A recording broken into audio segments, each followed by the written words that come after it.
We've got a workshop that's quite an incredible little workshop. It's got lathes, it's got everything that a man or a woman for that matter can go up to and work in. If they've got hobbies where they need tools, it's a great facility.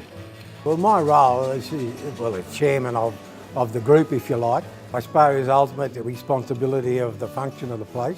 I have to organise the induction process, the testing and tagging of all the equipment, which we have to do too, to stay within the bounds of the legalities of these things. Most people that come here do it because they enjoy it. Some of us are old tradesmen. Men particularly need a place to go. They need a place to chill out and sort of swear occasionally and do all those things that men do without sort of being restricted by, the political correctness of today. And they can do that here most of the time. There's not too many women come up. Sometimes, we do get a few women.